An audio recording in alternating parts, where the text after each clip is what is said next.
Assalamualaikum warahmatullahi wabarakatuh. Alhamdulillah wassalatu wassalamu ala rasulillah sayyidina Muhammad ibn Abdillah. La hawla wa la quwwata illa billah. Ma'asyiral muslimin, salat jamaah beserta salat jamaah Isya secara masjid Isya alhamdulillah pada malam hari ini kita bisa hadir kembali di majlis yang mubarak ini, tempat yang sangat penuh berkah, dan alhamdulillah terasa tepat sekali. Rasanya baru kemarin saya berdiri, sekarang sudah di sini lagi. Biasanya saya akan jadwal itu satu masjid kalau Ramadan itu dikasih waktu jeda 1 minggu dan sudah seminggu. Berarti perjalanan waktu begitu cepat, dan kita sudah memasuki pertengahan bulan suci Ramadan. Sebentar lagi Ramadan akan meninggalkan kita.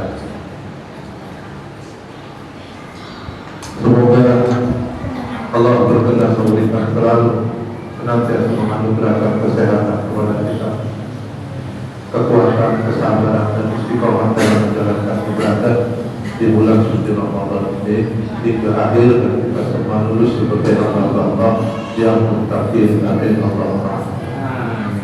Para jemaah salat isya tarawih rahimahumullah, dalam kesempatan ini saya hanya ingin mengingatkan kembali betapa luar biasanya bulan suci Ramadan.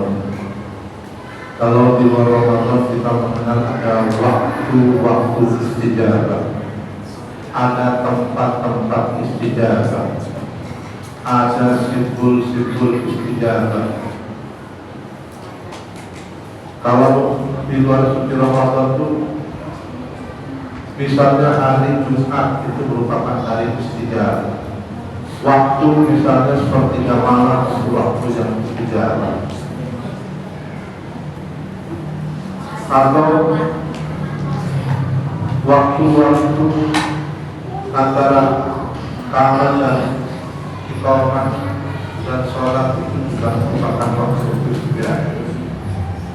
Ada juga tempat-tempat istijabah dalam artian apa? Doa kita akan dikabulkan oleh Allah ketika kita meminta berdoanya di waktu-waktu istijabah.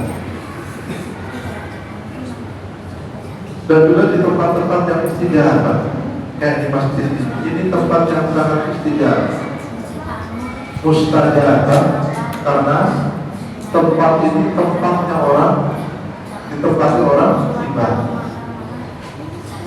Ini tempat yang sangat mustajabah. Kalau bapak ibu punya hajat yang besar, datanglah ke masjid, iktikaf di sini, insya Allah itu lebih cepat istijabah. Karena ini tempat orang sholat harus. Kenapa Baitullah itu teramat? Karena ratusan tahun dilakukan buku, dilakukan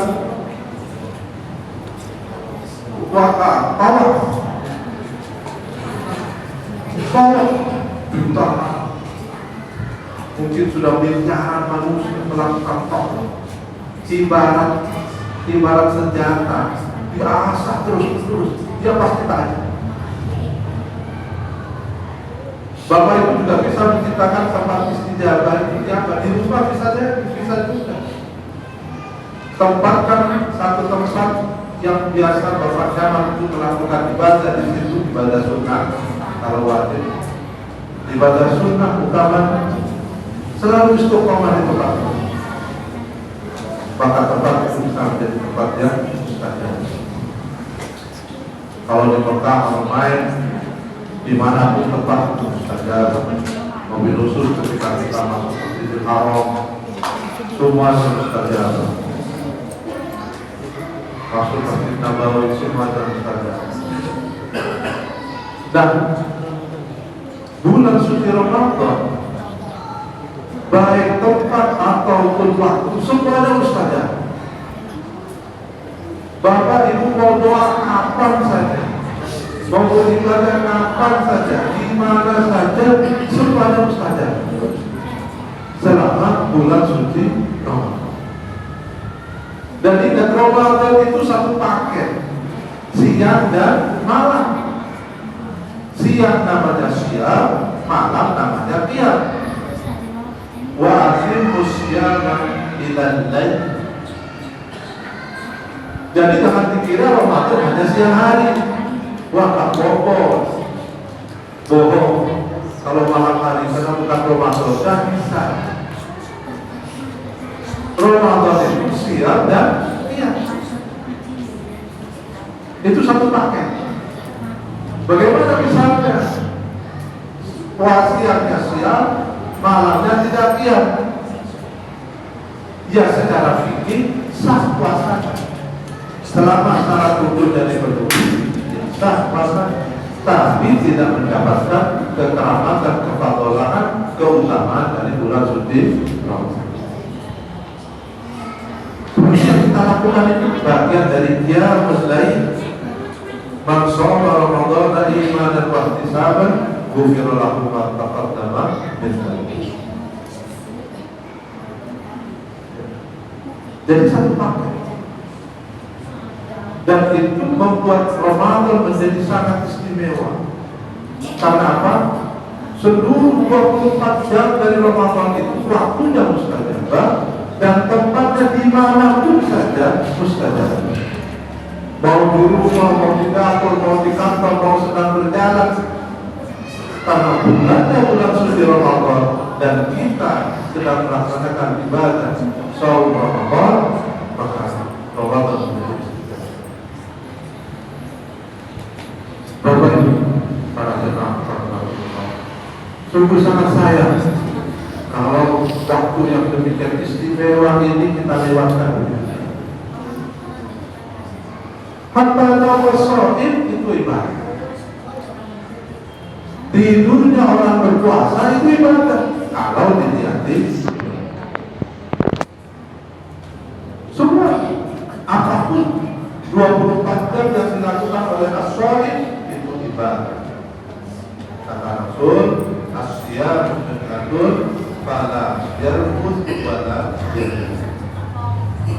Selama kita tidak berusaha kekeramatan, selama kita tidak merusak keberkahan Ramadan dengan jarfus, berkata sesuatu yang tidak patut, berkata berbicara dengan sesuatu yang tidak enak didengar, meskipun itu benar, meskipun itu baik, tapi kalau menyakitkan hendaknya kita hindari.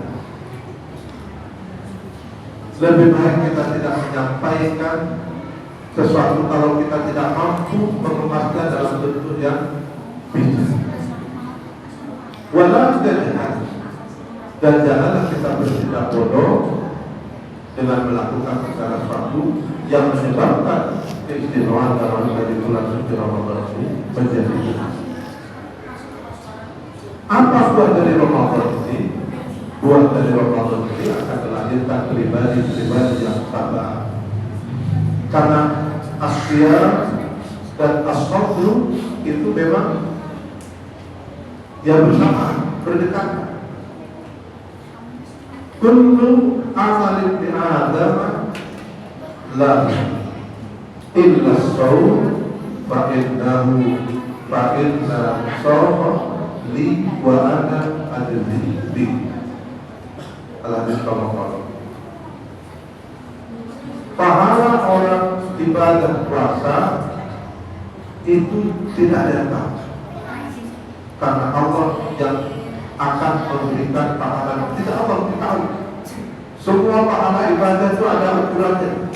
Kita berjamaah, kita sholat, kita zakat, kita haji, semua Allah sampaikan pahala-pahala kebaikan-kebaikan. Illa shaum fa innahu li wa ana.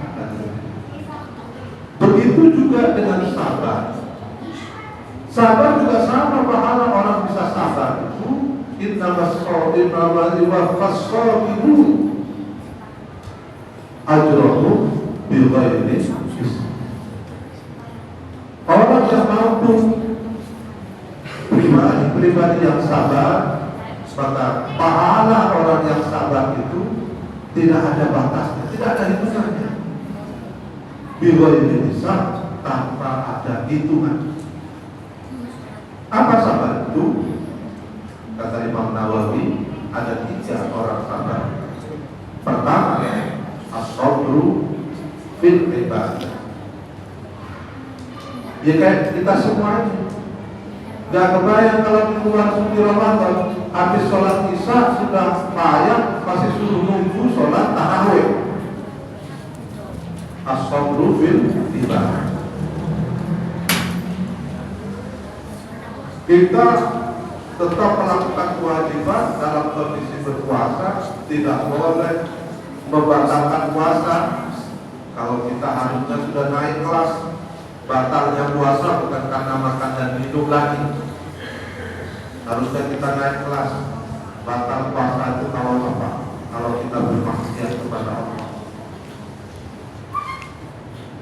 Nah, itu pelatih kita menjadi orang yang sabar.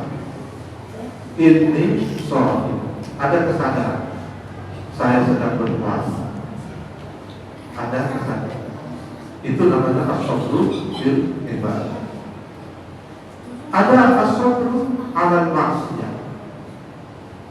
Seperti yang saya sampaikan, contohkan berkali-kali, puasa ini adalah ibadah rahasia. Tidak ada yang tahu kecuali kita dengan Allah. Apapun yang kita lakukan, tidak ada manusia yang tahu. Puasa masuk kamar mandi, puasa mana kita tidak tahu. Orang lain tidak tahu. Tapi kita asal untuk melakukan itu semua. Kita tidak berani berbohong, kita tidak berani marah-marah, kita tidak berani. Semua yang melanggar itu, yang dianggap akan mencederai itu dalam puasa, kita hindari. Itu namanya as-sabru 'alal maksiyah. Dan yang terakhir, as-sabru 'indal musibah. Nah, ini ujung perjuangan kita adalah ketika kita mendapatkan musibah. Musibah itu adalah sesuatu yang tidak kita kehendaki hasilnya, tapi kita wajib menerima sebagai takdir dari Allah. Maka apa jawaban Al-Quran? Siapa orang-orang yang sabar? Alladzina idza asabathum musibah qalu inna lillahi wa inna ilaihi raji'un. Kenapa Allah menggunakan dhamir inna? Kita tak sadar. Allah menggunakan dhamir inna ini seolah-olah yang mengatakan kepada kita bahwa penderitaan yang kamu derita itu kamu tidak sendirian. Contoh, kita baru-baru ini melihat saudara-saudara kita di Bekasi yang terkena musibah banjir, berapa kecamatan semuanya tenggelam. Tapi coba lihat anak-anak, bapak-bapak yang sedang tenggelam terkena musibah itu. Begitu dia wartawan, shooting dia dada-dada sambil ketawa. Padahal terkena musibah. Kenapa? Karena Allah menurunkan ujian itu tidak hanya pada satu orang. Coba bayangkan ada yang banjir hanya satu rumah sekampung itu. Bagaimana nangisnya? Bisa satu bulan tak selesai sedih. Tapi karena Allah bagi kesedihan itu satu kampung bahkan 3 kecamatan, maka musibah itu harusnya kita terima sebagai sebuah bentuk ujian yang kita pasti bisa untuk menjalani. Kalau kita terkena musibah apa sakit atau terkena musibah apa keluarga dan sebagainya, yakinkan Bapak Ibu bahwa ketika kita diuji sakit, maka yang sakit pada saat waktu yang bersama dengan kita itu tidak ada kita sendirian. Coba datang ke rumah sakit, orang yang cuci darah itu sekali cuci darah 30 orang waktunya bersamaan. Inna lillahi wa inna ilaihi raji'un. sendirian kamu diuji oleh Allah. Ya Allah, kenapa Allah menguji saya sendirian? Tidak ada. Gak mungkin Allah uji kita sendirian. Banyak orang-orang yang sama ujiannya dengan kita, yang waktunya bersamaan, bentuk ujiannya juga sama. Buktinya orang cuci darah juga sama, waktunya sama, ujiannya sama, dan dia tidak sendirian. Itulah bukti dari Allah. La yukallifullahu nafsan illa wus'aha. Kalau kita sendirian tidak akan sanggup. Allah sudah sangat mengerti. Maka Allah berikan ujian secara bersamaan. Jangan pernah merasa sendirian sehingga kita sudut dan marah kepada Allah. Ya Allah, kenapa kok saya hutangnya tak selesai? Bukan marah, hutangnya tak selesai. Orang sekampung itu mungkin lebih dari 10 orang, mungkin lebih dari 100 orang yang sudah hutang. Jangan merasa sendirian sehingga kita marah, kita sungguh kepada Allah. Makanya kita diajarkan kita asobat musibah, dulu kita semua lillahi wa inna ilaihi raji'un. Sadarlah bahwa kita bukan siapa-siapa, la haula wa la quwwata illa billah. Kita sungguh beruntung bisa hadir di masjid ini menjalankan ibadah. Sadarlah bahwa kehadiran kita di masjid ini karena Allah semua. Jangan merasa saya sudah ibadah, saya sudah sholat, saya sudah puasa. Tidak apa. Wong tubuh ini pinjaman dari Allah. Banyak orang yang Allah pinjam tangan, kaki, tubuh lengkap, Islam juga, tapi tidak mau ke masjid. Kita bersyukur Allah berikan taufik pada kita hingga kita mau datang ke masjid. Banyak orang yang punya kaki tangan lengkap sehat, tapi tidak mau berpuasa. Alhamdulillah Allah memberikan hidayah kepada kita bisa berpuasa. Dan jangan pernah kita merasa sudah melakukan apa-apa, karena kita tidak akan pernah bisa melakukan apa-apa kalau Allah tidak berkehendak. Banyak buktinya, banyak orang punya tangan, punya kaki, tapi tidak bisa menggunakan tangan dan kakinya. Banyak orang punya telinga, tapi telinganya tidak bisa berbicara. Banyak orang punya mata, tapi matanya tidak bisa melihat. Maka kita harus bersyukur karena Allah sudah menganugerahi nikmat yang luar biasa. Ayo kita tunjukkan syukur kita kepada Allah dengan memanfaatkan hadirnya Ramadan. Kita bisa hadir di bulan suci Ramadan tanggal 15 sampai 15 Ramadan 2025 itu. Ini anugerah yang luar biasa yang tidak terkira. Siapa yang bisa nyangka? Terlalu banyak. Yang kemarin ketemu sekarang sudah tidak bisa lagi ketemu. Terlalu banyak. Makanya kita berdoa semoga kita semua bisa sampai selesai. Allah berkenan mengizinkan kita menyelesaikan bulan suci Ramadan tahun ini dan lulus sebagai hamba Allah yang muttaqin. Dan kita berdoa semoga Allah masih berkenan kepada kita mempertemukan dengan Ramadan yang akan datang. Amin. Demikian semoga bermanfaat. Assalamualaikum warahmatullahi wabarakatuh.